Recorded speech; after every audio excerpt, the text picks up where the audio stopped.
So as most of you may know, I normally stream Cyberpunk. I play a lot of Cyberpunk Red.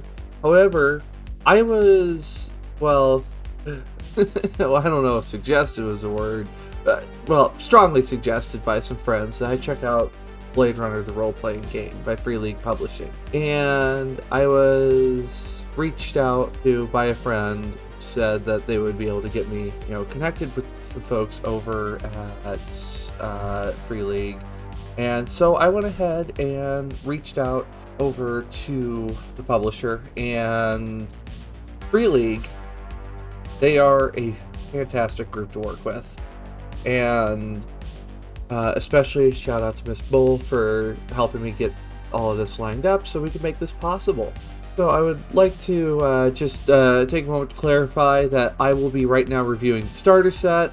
I am taking time to look over the core rulebook to really kind of soak that in and see what I'm liking about it. And don't worry, it's a great game. I just need time to soak it all in. But for now, we recently finished a bout of the first case file, Electric Dreams, by Free League Publishing. Also, don't mind my hands, I'm still getting used to the tracker. But the Bladerunner role-playing game, it really captures that gritty, dark noir that is, Bladerunner. And the game itself, the story takes place in the year 2037, so between the events of Deckard's time and Officer K's time in the movies. And, well, they have a whole timeline to get you caught up to how we went from the Tyrell Corporation to the Wallace Corporation. We're not going to get into the nitty-gritty of all of that. This is just more, should you pick this game up? Is it right for your table? Don't worry, I will do some more in-depth looks at the game itself when we get a little bit further into, well, the core rulebook and just kind of what I think of the world.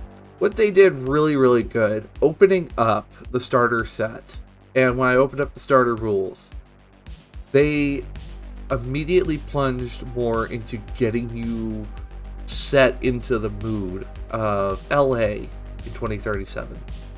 Just the fact that the world has just gone upside down, and you, a Blade Runner, are there to deal with some very, very dangerous individuals known as the Nexus 8 replicants.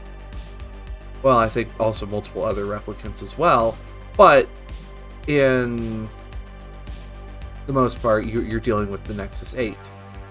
8th generation of replicants. And just to clarify for anyone who may not know, replicants are androids that are they're almost near impossible to tell apart from a human, except for some very few defining features that you would have to know about. But outside that, replicants do a fantastic job blending in with society. And you can even play as a replicant. 'Cause I was wondering how those would come into play. So, what they do in Chapter 1, Fiery the Angels Fell, is they really get you set into the mood. Get you a really, really good feel for how it all is playing out. Then, they talk about the core concepts of what kind of gear you're going to be using, and how your promotion humanity points work. Which promotion points is, if you do a good job doing something for your work, for the department, you get promotion points. Maybe you get a little extra spending money, a little bit of leverage that you can push to get some special gear that you need. Humanity points, well, help you improve yourself. There's ways that you can also lose your promotion points, especially if, people find out that you did some bad things. However, humanity points, you can't lose them. They're more showing a sign of you and your growth as a person, compared to you and your growth as a detective. And something interesting I would like to bring up is the way that they do dice in the games for Blade Runner. That would have kind of sucked but they still got a critical injury anyway that really rocked their world. Something else that they really do in the starter kit to make it easier for anyone coming into Blade Runner is the characters are pre-generated. The specialties are there, the skills are already set up for you. All you have to do is have your dice, have your GM, and play Blade Runner. The fact that they made this game so easy to pick up and run with, I applaud Free League Publishing for. And I know there are other game systems that do it just as well, but this was the first time I found a starter set that I liked. Because I'm not usually a big fan of the starter sets. I like to get straight into the action. But Blade Runner, they made it really, really good. And they also explain here and there how this will work in the main game when you get into the main game. Next thing that they cover is combat and chases. I'm not going to get too terribly deep into the nitty-gritty of combat and chases in here, but they do something that I noticed first when I was playing Fallout is zones and range. And I like this kind of combat system when it comes to games where it's more about the story that's being told compared to the numbers that's being rolled. You know, I like that. I'm going to keep that. But zones and range, the way they do the different types of distances will be determined on the map. Is this within, close range of you, immediate threat, or engaged? I think engaged is like melee, long range, and all the weapons have effective ranges that can be mentioned here. And, if you're outside your effective range, you roll with disadvantage. They make it so easy, you don't have to crunch numbers. And also damage, it's pretty straightforward how damage is to be done, where you determine, how many points you go over by, which I first discovered that in Vampire the Masquerade. Blade Runner did a really, really good job of simplifying damage. But what this means, though, is it's very, very easy to build. Most of your players are only going to have maybe upwards to 7 to 8 hit points. Maybe not even. And also, from time to time, your players are going to come across situations that are going to stress them out. Or the characters will. Of course, the players will, but the characters will as well. And they do a really good job discussing how players can deal with stress, using the resolve to power through any situation that calls for it. They also discuss vehicular combat and chases.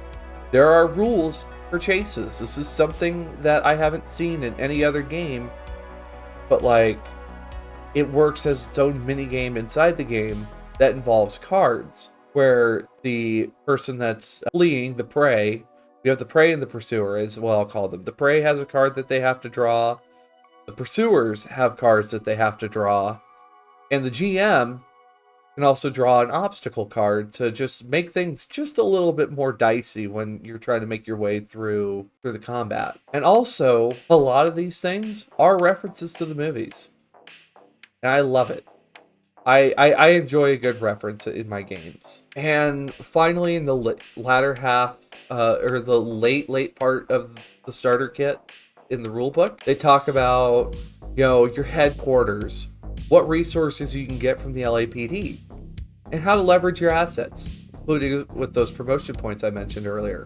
And we'll talk more about that in the future. Last chapter in the book is like tools of the trade. This trade talks about your gear, what kind of stuff you have in your armory, and also the iconic blasters, the PKD 5223 blaster, and also the PKD FKM 890. Respectively, Deckard and Officer K's blasters. You also learn about, the vehicles you have access to, and also some of the basic goods you might get, such as Happy Pills, or good liquor. Which, by the way, that's actually something that's discussed in this game, and something that you do need to talk with your players about is there are some really dark topics that are discussed. One of the pre-gen characters has a hip flask that you use to reduce a stress point when working another shift. You also have, key memories and key items that can come into play to help You get advantage on a roll or help remove stress points. And I think it's absolutely fantastic that they add that to the narrative, because it really, really pulls together just that cinematic feel. When Emeron and Dice TTRPG have also played it, shout out to those two. They said that Blade Runner really plays like a movie compared to other games where they play very much as episodic. Blade Runner is full of intrigue. You're investigating things. You're figuring out the case. Of course, there'll be a little rough and tumble every once in a while, but it's not all about the fighting. It's not all about the guns and glory. It's about figuring it out, thinking outside the box, which I love that Free League highly encourages that you think outside the box. I had a player, actually, who, when I first approached them about it, I said, hey, would you want to come play Blade Runner with us? And, I gave them the elevator pitch, and they were like, I'll give it a try. However, I tend to do, high action games because I don't have to think as much. And, that's fine. Sometimes you just want to show up to play TTRPGs, shut your brain off, smash up some bad guys, and call it a day. They went to a location and did a full investigation by themselves without any hints given. And I think that is fantastic, that they do such a good job with that. Now, for the second part of this whole thing, Electric Dreams, the story that comes in the starter kit.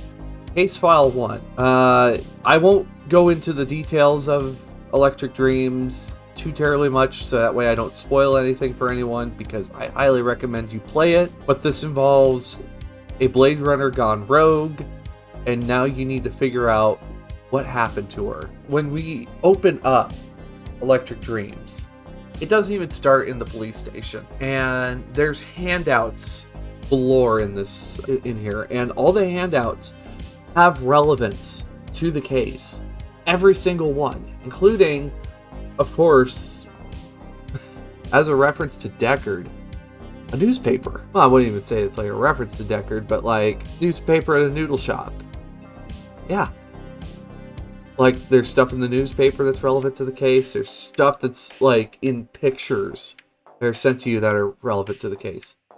You even get to use the Esper wall. And I guess, because I haven't seen 2045 yet, Esper is like that little machine that Deckard has in his apartment that zooms in on pictures. Yeah, that's in here. And I think these handouts are fantastic for it. And also, one of the other mechanics that comes with every story is a countdown. And what the countdown is, players have certain events that they need to complete before it gets too late. And I guess for an example in here, the players, because a replicant has gone rogue, the Wallace Corp is responsible for replicants that the players need to go talk to Wallace, or they have to go talk to Wallace soon. But the way this works is not all the players have to go.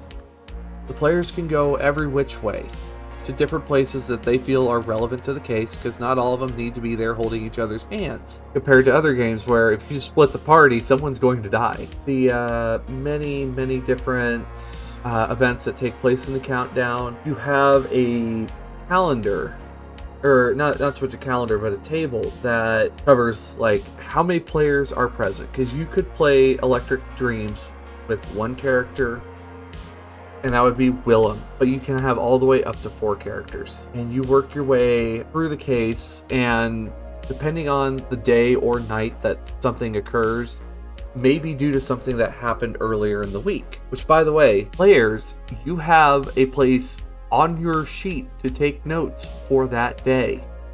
I highly recommend you take notes, because those are important for when you're trying to resolve a case. And with the way Electric Dreams plays through it, they help the GM run a session. The GM is more responsible for determining the outcomes of the roles in this game compared to trying to determine the difficulty, which of course that's just beating 6s. You have downtime because your detectives actually need to rest. They need to sleep. They need to take their mind off the case for a little while, clear their head. You can either, spend time at home, or you can, spend time on the street. Some of these different events may involve key relationships or key memories, and I think that is fantastic that they show the GM how to tie these in here. And also, something that's included in Electric Dreams for any new GMs, they already have a whole table of things that... They have a whole table of stuff that covers promotion points and humanity points, and also what happens if you lose promotion points. And I think that is awesome. Now, looking at the story of Electric Dreams itself, Electric Dreams, it's one of those cases where after you get a little bit far enough along, to clarify, my party completed Electric Dreams within a day and within 2 days. They had the case solved by the morning of the next day, and all they had to do was wait and catch their culprit by the end of the following day. And I think that's really cool that my party was able to get all that pulled together pretty quickly. Compared to what it sounds like other players, it took them all the way up till the 4th day to figure out what happened. Every NPC, no matter how small they are in the plot, carries some form of information that is important to the case. All of them have their own agendas, and I love that they did a fantastic job writing the agendas of all these different characters. For example, an NPC profile that they have present here. They give a description of what the character looks like, and how he behaves, what are his motives, and where he's located at during the story, and how he responds to the players, and also just his general demeanor. I think that is fantastic. I know I use the word fantastic, but I can't find another way to describe the Blade Runner role-playing game. It's just all around has been a great start to my experience with the TTRPG. The starter kit did fantastic work getting me into the game without overwhelming me.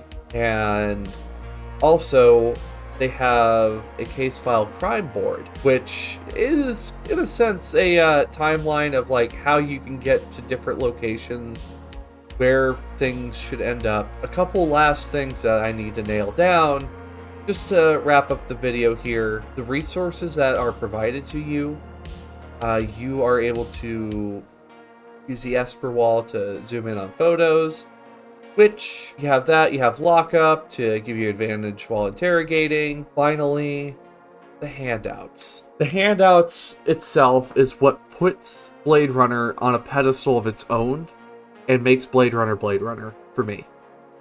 The amount of handouts that come out in this kit that you give to the party to figure out what they're doing, and they can just kind of take in the scene. For example, one of our replicant Blade Runners, he was in the crime lab looking over the Esper wall, looking at pictures, trying to figure out where this missing Blade Runner went off to. Esper wall, well, you use it to look up the surveillance to see where people are. And you got yourself a clue. What's happening here?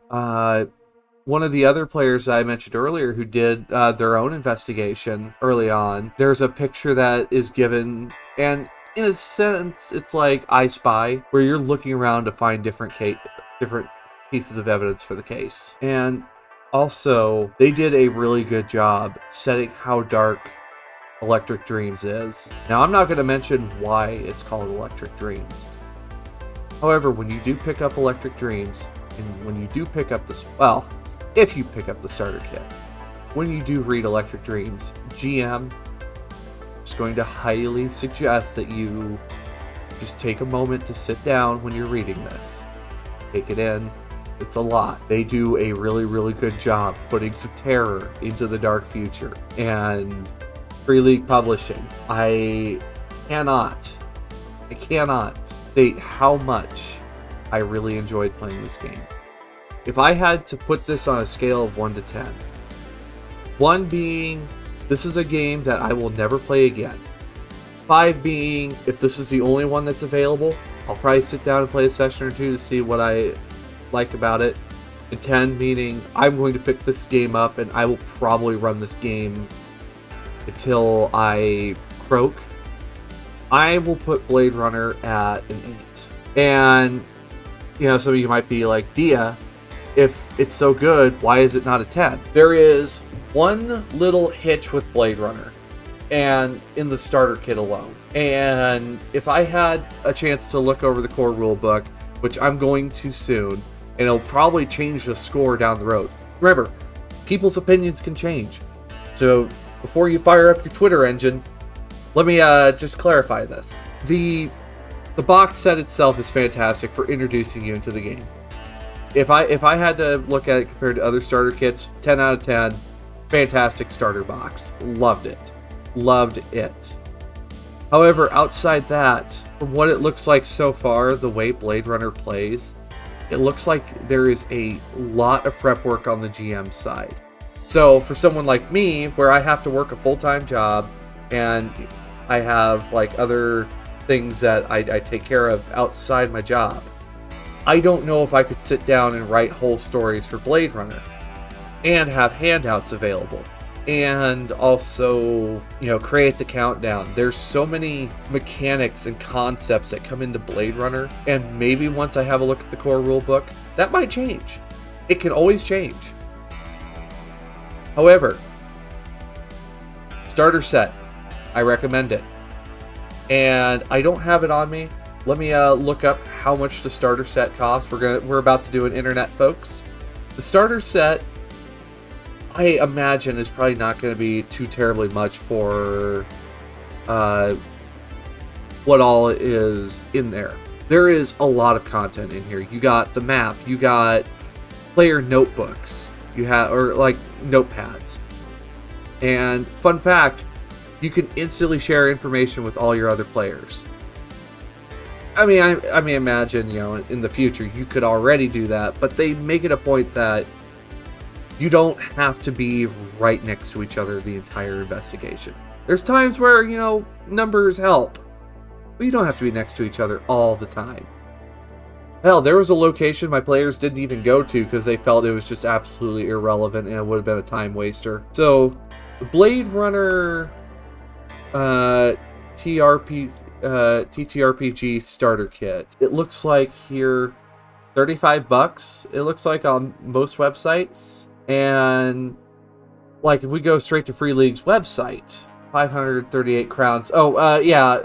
So Free League is based in Sweden, but they do such a good job covering the game in so many other locations. And there's so much more that's part of Blade Runner that I'm going to have to go and I'm going to have to pick up and I'm going to have a look at. So don't worry, chat. This isn't the only event of Blade Runner we're going to be doing. There is so much more to come. But for $35, like over on Amazon for the entire starter set, I would recommend this for anyone's library. And also, Drive-Thru RPG has it. And also, they do have support for both Roll20 and Foundry.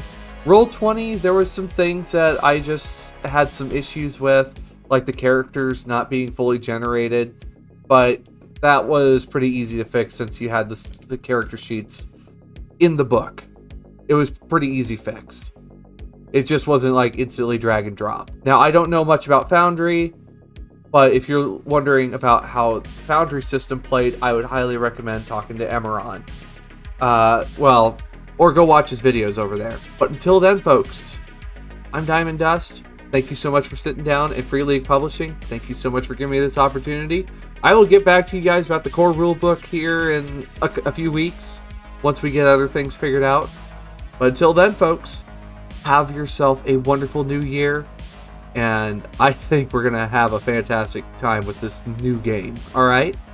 Bye!